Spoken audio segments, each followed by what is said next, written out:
pagi hari ini kita memberi yang terbaik buat Tuhan. Bukan hanya rutinitas ibadah biasa. Seberapa yang ada kita, mari kita bawa seluruh persembahan syukur kita, seluruh ucapan syukur dengan segenap hati kita mengaikan di hadapan Tuhan.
Tuhan, keadaan kami tidak baik. Kami hanya melihat gak ada sesuatu yang bisa membuat kami bersyukur. Dan pagi hari ini kami percaya saat kami mengangkat hati kami, saat kami mengangkat jiwa kami untuk menyembah Engkau, dan kami belajar bersyukur, Tuhan, kami lihat Kau bekerja atas kehidupan kami, Kau ubahkan kehidupan kami, Kau memberikan pertolongan pada setiap kami.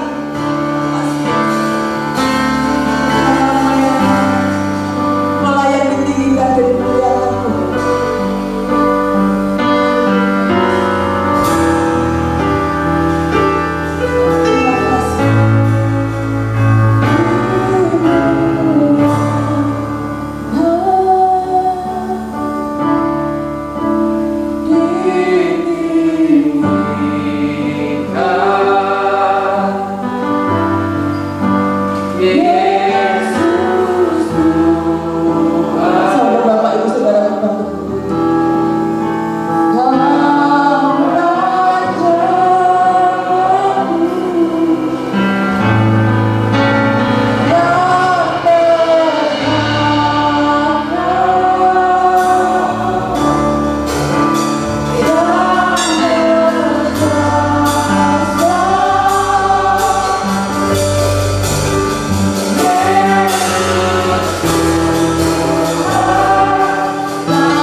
Kami sungguh bersyukur Tuhan, dimilikimu dan memilikimu dalam kehidupan kami Tuhan. Terima kasih ya Bapak, terima kasih Tuhan. Terimalah ucapan syukur dari hati kami. Terima kasih ya Bapak, dalam nama Tuhan Yesus Kristus. Kami mau terus menyembah Engkau. Haleluya. Amin. Silakan Bapak Ibu Saudara kasih Tuhan. Sebentar kita akan berikan persembahan. Kita akan berdoa buat persembahan kita.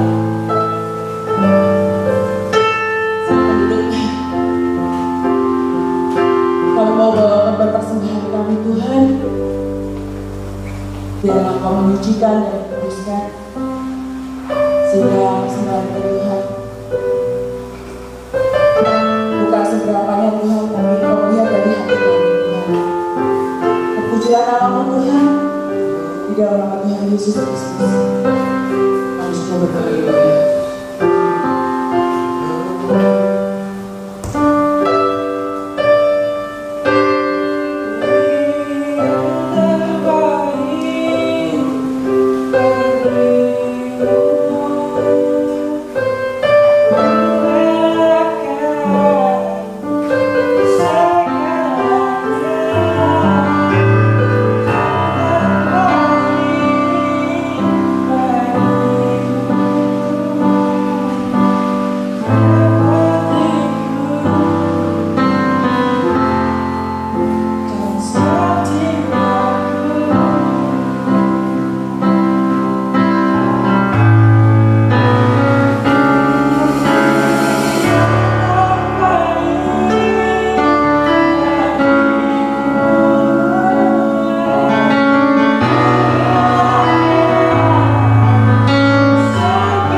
Satu-satunya Tuhan dalam kehidupan kami. Lebih dari segalanya Tuhan, Engkau sungguh berharga dalam kehidupan kami. Kalaupun semua orang meninggalkan kami, kalaupun kami tidak memiliki apapun Tuhan, tapi kami memiliki Engkau yang paling berharga dalam kehidupan kami, Tuhan dan Juru Selamat kami. Terima kasih Tuhan, Engkau sungguh indah. Engkau sungguh indah.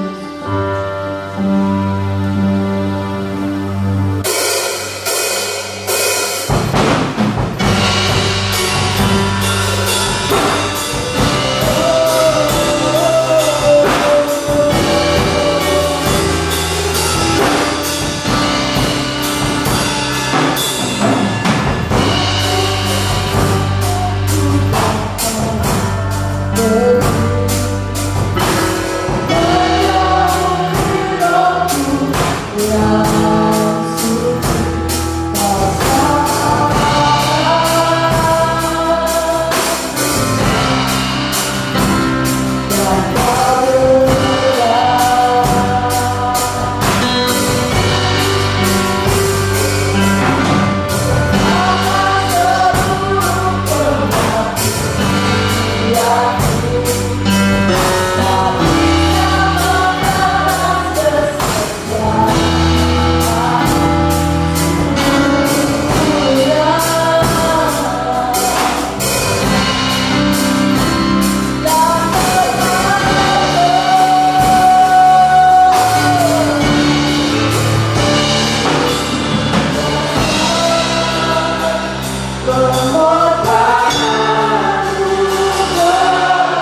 Terima kasih Roh Kudus atas waktu yang Tuhan berikan bagi kami untuk kami sujud menyembah kepada-Mu, untuk kami menggantungkan pengharapan kami kepada Tuhan, untuk kami menatap hari depan bersama dengan Tuhan, untuk kami hidup menurut segala ketetapan dan kehendak Tuhan.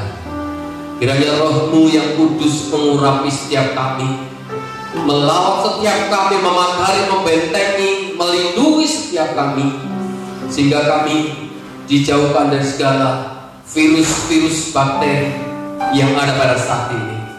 Mari Roh Kudus, kami hendak mendengar kebenaran firman-Mu. Kiranya Engkau senantiasa memberikan kekuatan bagi kami. Terima kasih Bapa. Demi nama Tuhan Yesus Kristus kami naikkan doa kami. Haleluya. Amin. Silakan duduk Bapak Ibu yang diberkati Tuhan. Shalom. Kita bertemu kembali di dalam kasih Kristus.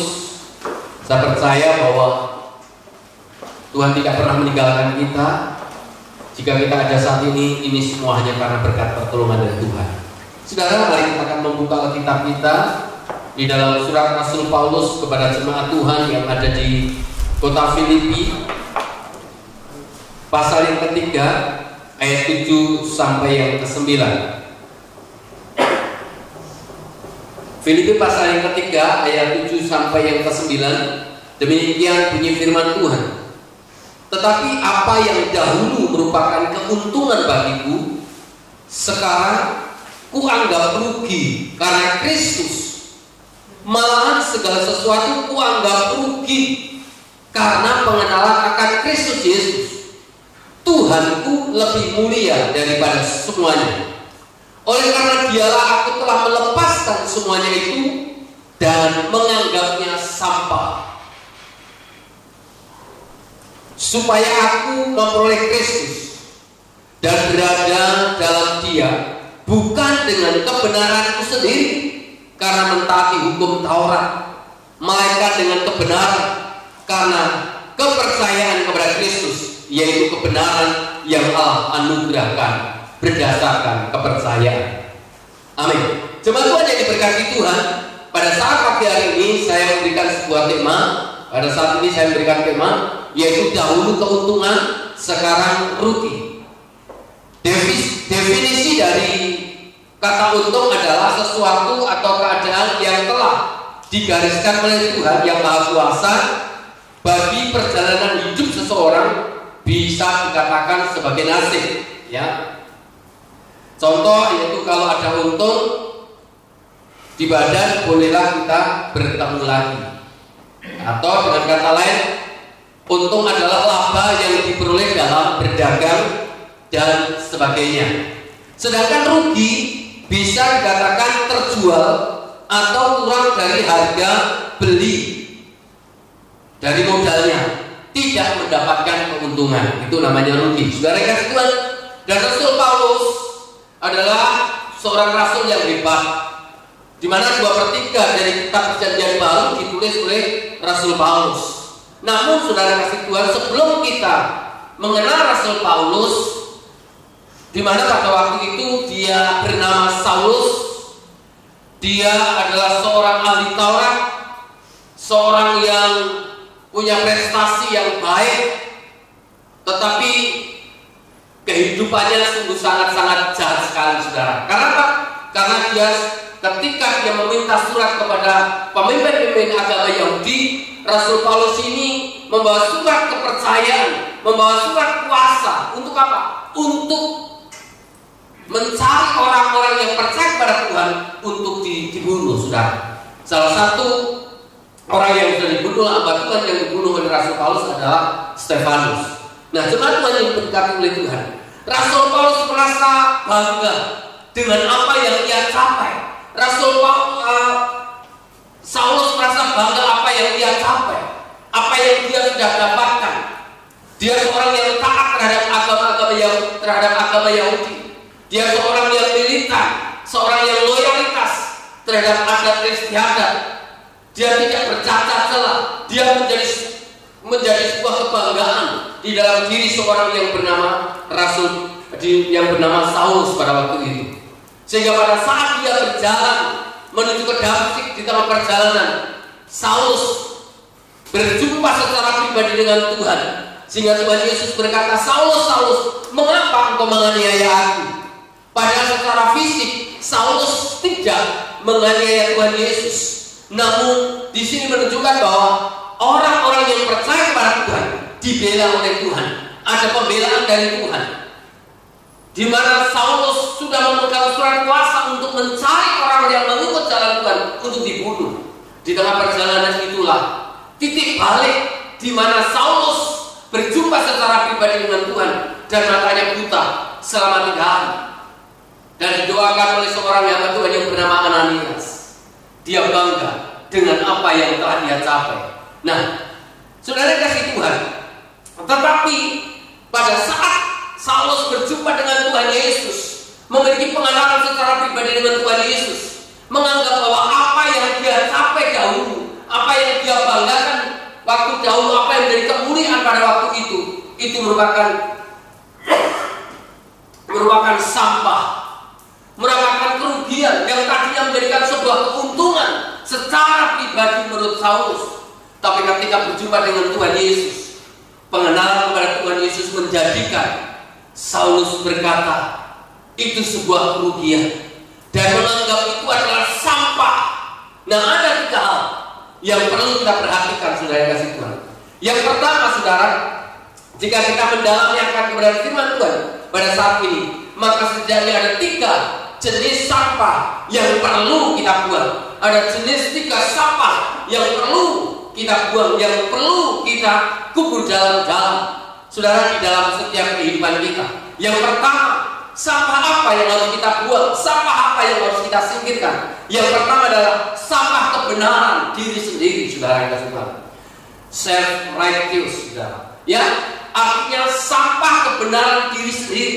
Menganggap bahwa apa yang dia dengar, apa yang dia pelajari, apa yang dia teliti, itu sebuah kebenaran menurut dirinya sendiri, menurut ukuran dirinya sendiri, sudah dikasih Tuhan. Sama merasa paling benar. Nah ini saudara, kalau ada kata paling benar, nah dengan demikian saudara, kalau menganggap dirinya paling benar, menganggap apa yang dipelajari kebenaran itu menurut kebenarannya diri sendiri, sehingga apa saudara? Sehingga tidak heran kalau orang yang menganggap atau orang yang menempatkan dirinya paling benar itu terlalu gampang untuk menghina orang lain. Karena apa? Karena berbeda dengan kita, bukan termasuk golongan kita.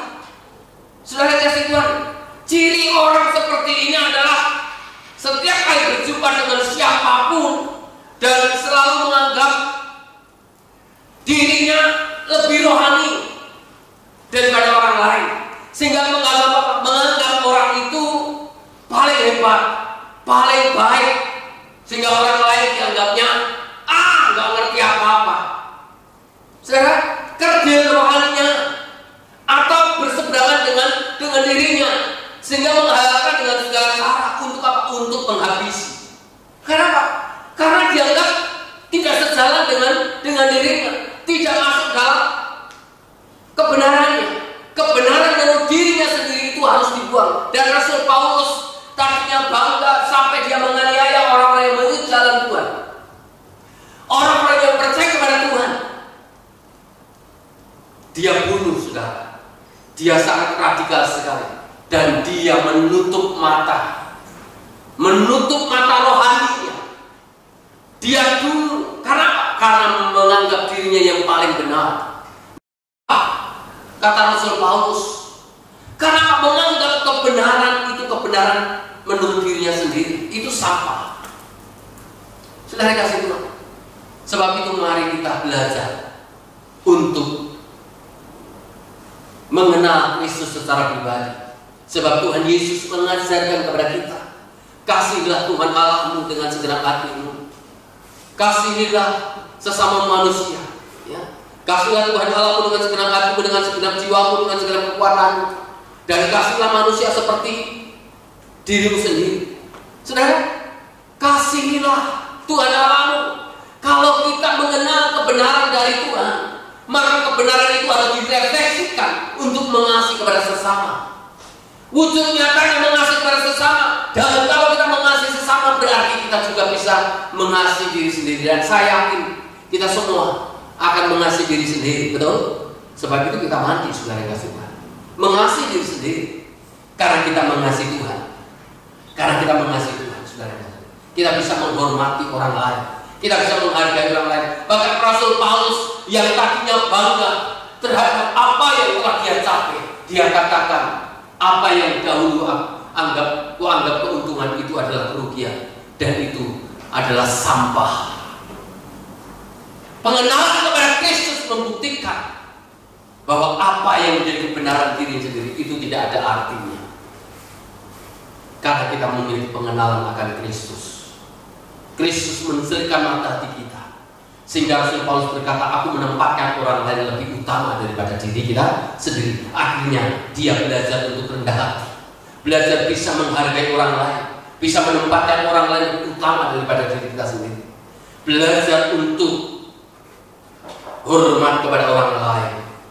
Meskipun mungkin acaranya tidak sesuai dengan kebenaran yang Tuhan ajarkan kepada kita, tetapi Rasul Paulus belajar mengasihi orang lain. Nah, hendaknya kita juga mau belajar untuk mengasihi orang lain, saudara kasih.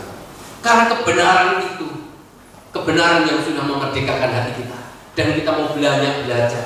Kalau orang itu menganggap kebenaran yang menurut dirinya sendiri, pasti akan menutup mata, menutup telinga, dan perasaannya tumpul, saudara.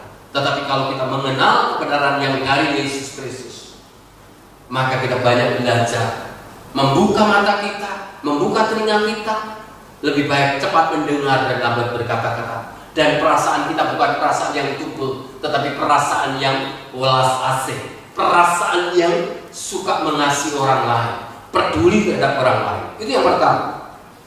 Itu sampah yang pertama.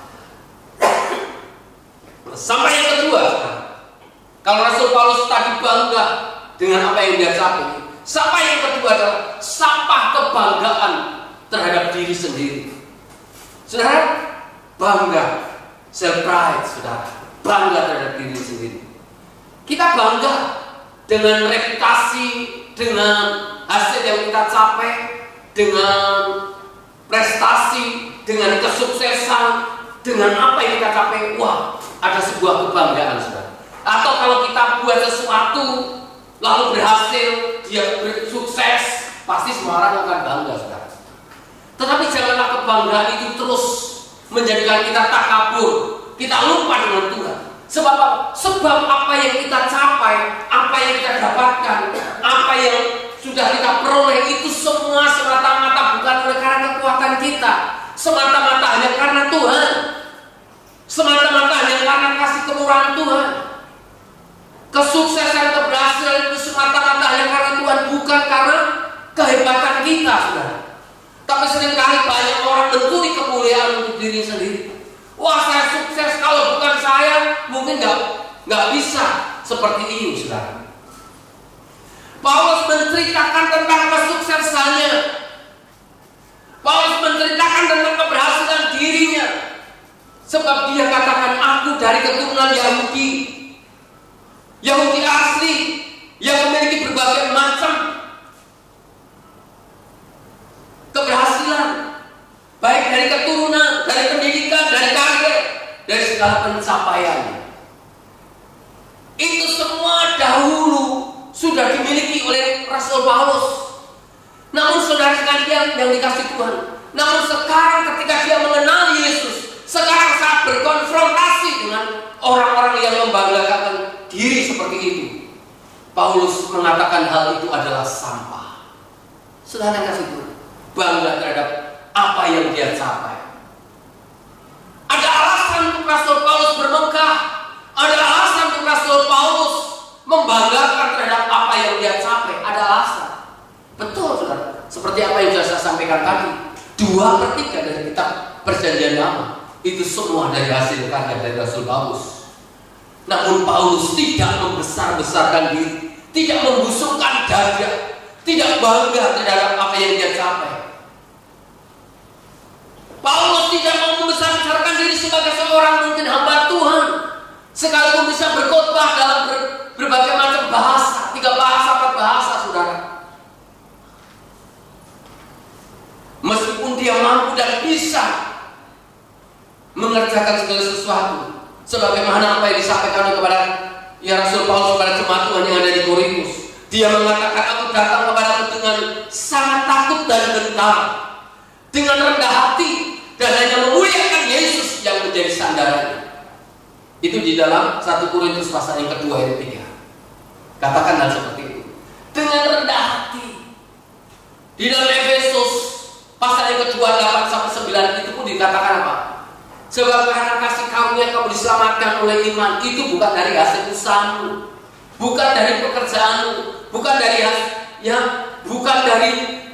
tetapi dari kekuatan kita, tetapi semua itu karena pemberian Allah. Semua pemberian Allah. Jangan sampai kita mencuri kemuliaan Allah.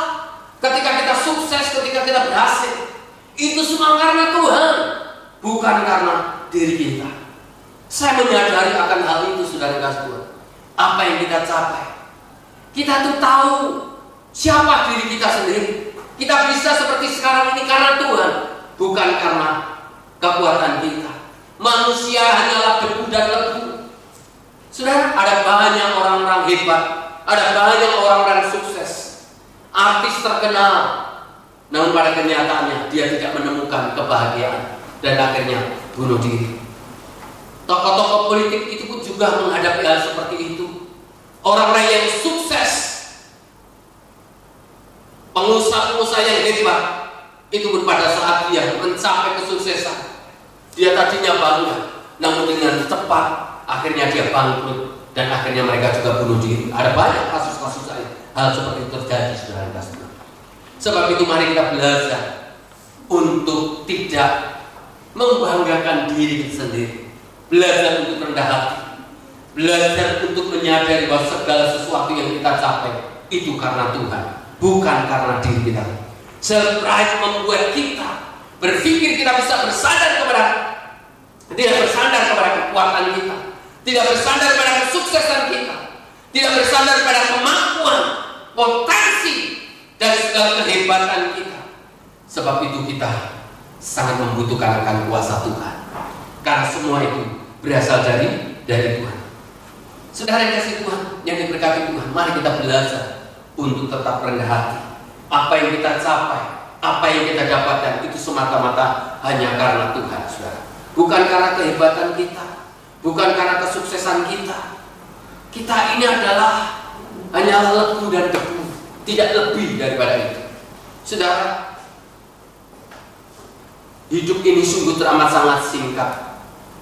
Saudara, 2 minggu yang lalu saya tahu persis, pada saat itu tetangga saya menemukan sepeda motor 2 hari. Akhirnya apa, saudara kasih Tuhan? Karena sepeda motor itu tidak bertuan, diserahkan ke kantor polisi. Dan pada saat menyerahkan, dia mengendarai sepeda motor karena motornya itu ditaruh di atas yang ditemukan itu. Dan dia ada di depan saya. Saya tanya, mau kemana mas? Usianya belum sampai 40 tahun. Mau kemana mas? Mau ngantar sepeda motor sehat.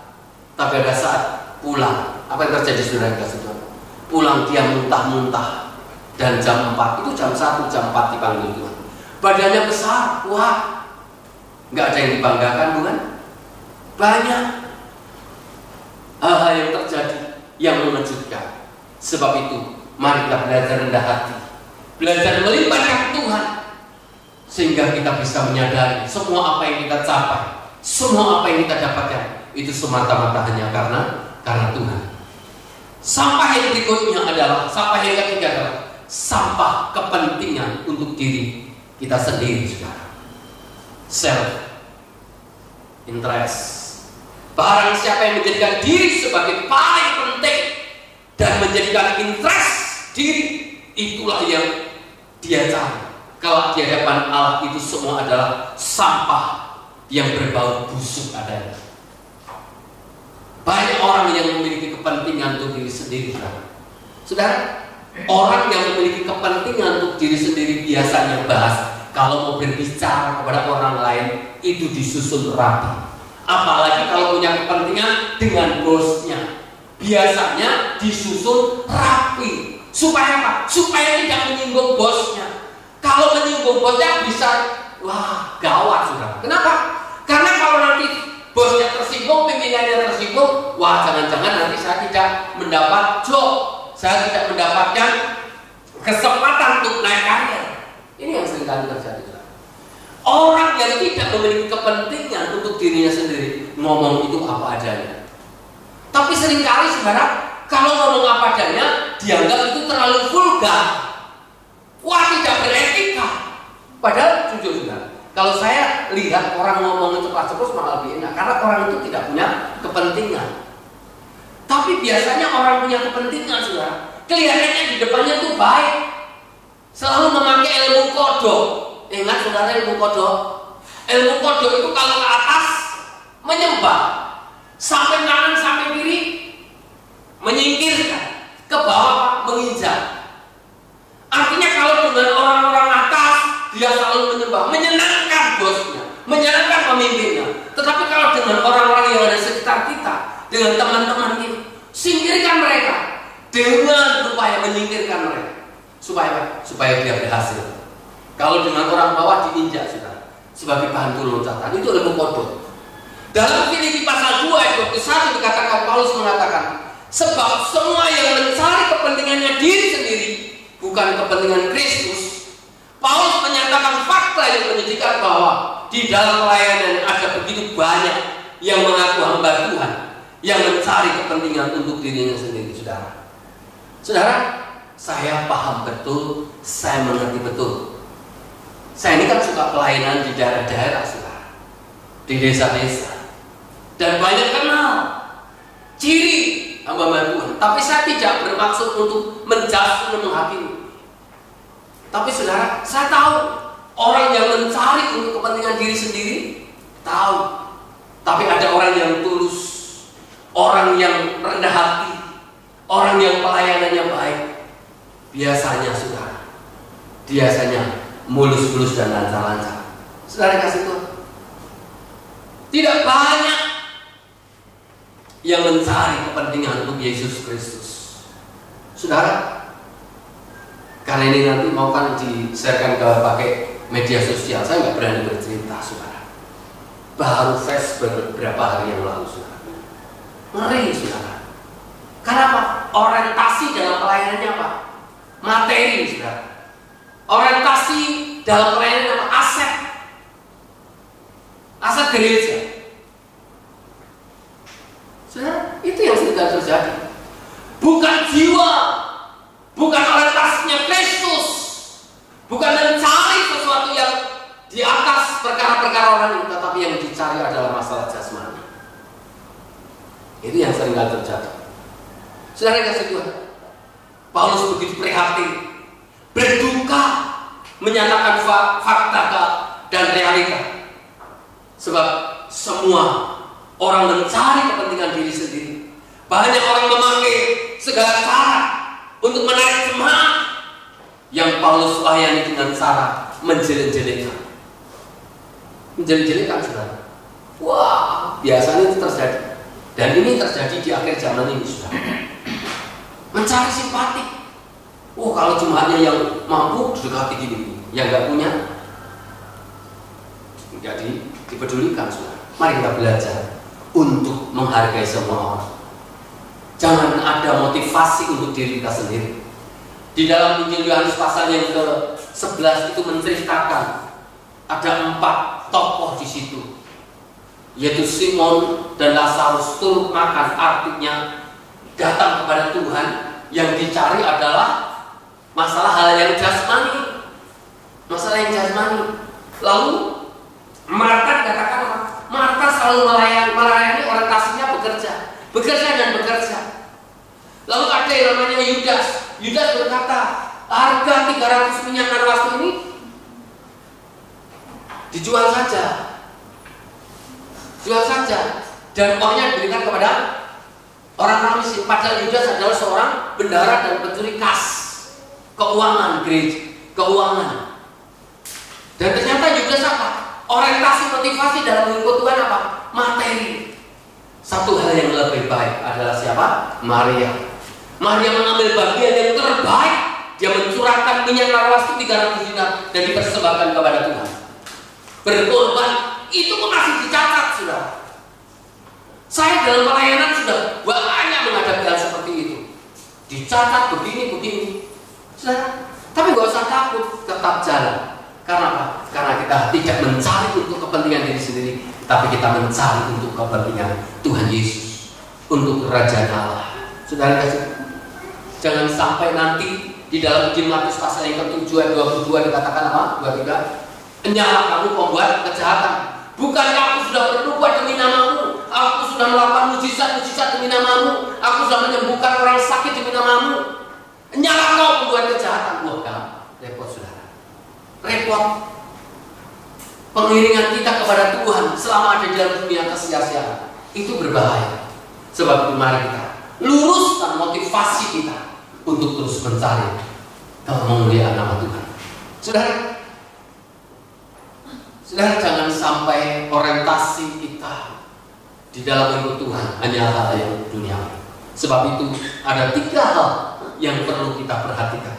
Yang pertama, jangan sampai kita, saudara, berpegang teguh kepada kebenaran diri kita sendiri, tetapi mari kita berpegang teguh kepada kebenaran firman Tuhan. Dan jangan kita mengganggakan diri, membusukkan dada, tetapi biarlah kita mau apa yang kita capai, kita kembalikan ke firman dan kebenaran Tuhan. Karena itu semua hanya untuk Tuhan. Dan biarlah motivasi kita benar, kita mengiring Tuhan hanya untuk Tuhan. Mari kita datang kepada Tuhan, di mana sebentar kita akan bersekutu dengan tubuh dan darah Yesus.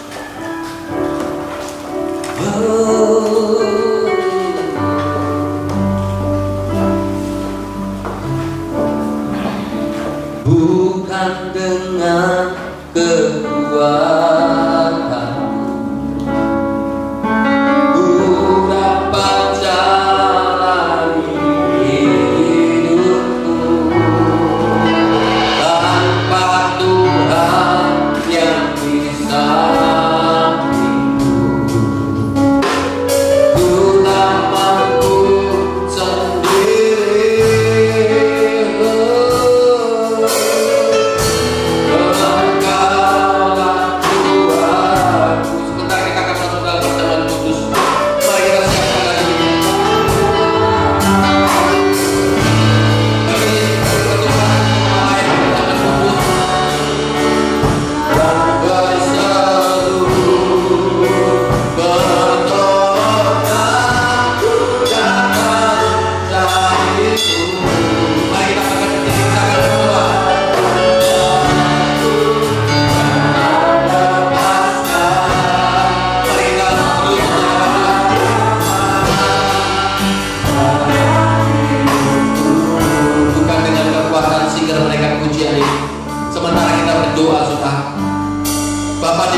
kuasa-Mu atas roti dan anggur ini, dan Kau memberkati, maka di dalamnya ada kuasa, di dalamnya ada mujizat. Sebab itu kami menyerahkan roti dan anggur buat tangan manusia ini ke dalam tangan Allah Bapa. Di dalam cinta kasih sayang dari Tuhan Yesus Kristus serta kuasa dari Roh Kudus atas roti dan anggur, sehingga ketika kami melakukan, kami mengenalkan karya Kristus buat kami, jika Kristus ada di dalam hidup kami, jika kami membanggakan Engkau. Terima kasih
Yesus telah mati di kayu salib dan telah memberikan hidupnya, memberikan nyawanya bagi saudara dan saya.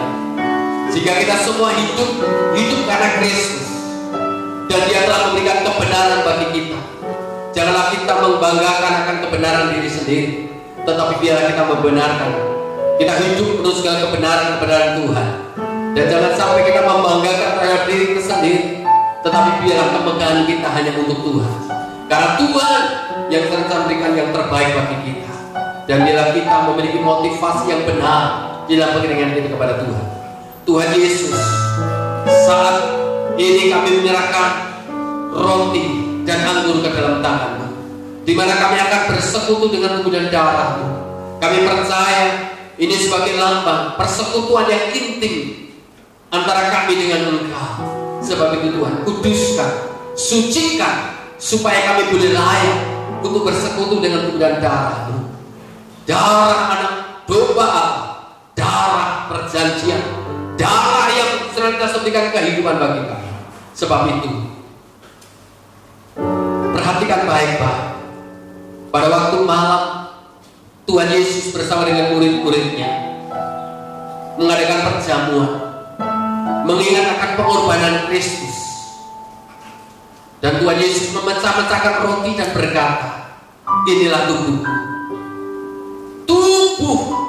perjanjian, dan kelak kita semua akan beroleh tubuh kemuliaan. Sebab itu, bukankah roti yang telah kita pecah-pecahkan ini adalah lambang persekutuan dengan tubuh Kristus? Amin. Jika kau percaya, makan penuh iman di dalam nama Tuhan Yesus.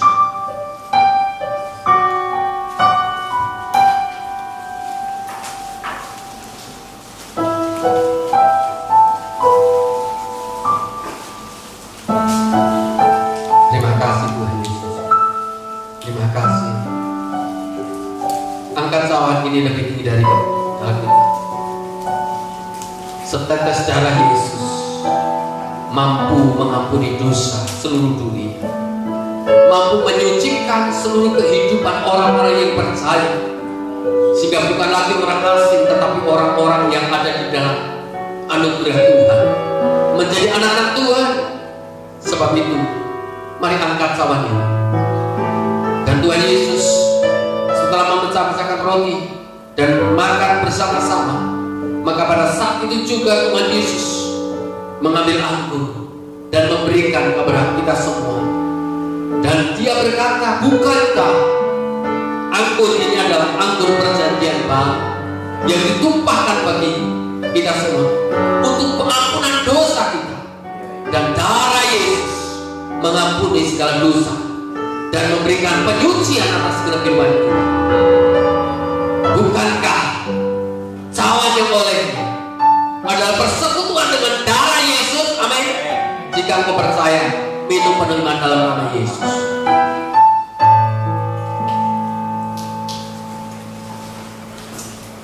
Haleluya. Terima kasih Tuhan. Terima kasih Roh Kudus atas persekutuan, atas fellowship yang indah pada saat ini, menguatkan setiap hati kami, membuat hati kami sungguh mendapat kesempatan baru, biar kami memiliki perjumpaan dengan Tuhan Yesus, sehingga hidup kami diubahkan. Apa yang Kau anggap itu sebuah kebanggaan, kemuliaan, itu adalah sampah. Terima kasih Tuhan. Letakkan tangan kananmu di dada. Jika saat ini ada di antara jemaatku yang meletakkan tangan di dada atau di bagian yang sakit, kami percaya kuasa tubuh dan darah-Mu sudah menyucikan kami, sudah mengampuni kami, dan berikan kehidupan secara sempurna bagi kami. Yang sakit disembuhkan demi nama Tuhan Yesus, demi nama Tuhan Yesus. Kami percaya kuasa dan mujizat Tuhan terjadi atas kami. Kami disembuhkan karena Tuhan. Yang terpenting, kami hidup di dalam anugerah dan kemurahan Tuhan.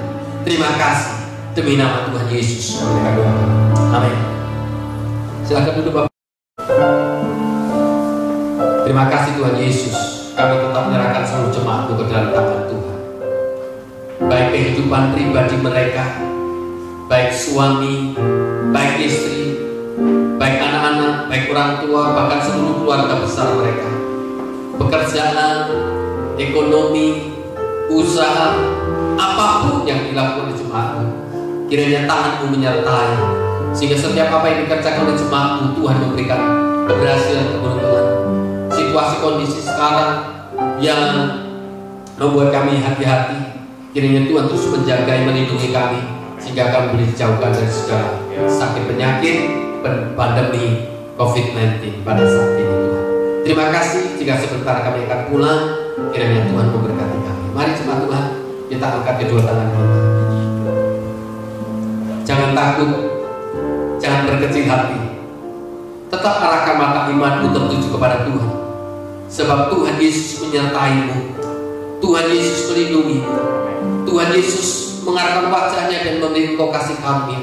Tuhan Yesus menghadapkan wajahnya kepadamu dan memberi engkau damai sejahtera. Tuhan akan mengangkatmu naik dan bukan turun. Tuhan akan membawa maju dan bukan mundur. Maka segala perjalananmu akan dibuatnya berhasil. Jangan takut dan jangan gentar terhadap kedahsyatan alam dan penyakit sampah, sebab Tuhan melindungimu, Tuhan menyertaimu, dan Tuhan beri kekuatan dan kesehatan atas rumah tanggamu, sehingga apa saja yang kau perbuat berhasil. Kiranya terimalah berkat anugerah sukacita dan sejahtera, berkat kasih sayang dari Allah Bapa, cinta kasih sayang dari Tuhan Yesus Kristus, serta persekutuan dengan Roh Kudus, berkat Allah turun atasmu mulai dari sekarang sampai selama-lamanya. Terima kasih. Kami mohonkan doa berkat ini demi nama Tuhan Yesus Kristus.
Tetap jaga kesehatan dan tetap lindungi keluarga. Kiranya sukacita Allah menyertai kita semua. Haleluya. Amin. Silakan duduk dan Tuhan Yesus berkati. Selamat berdoa.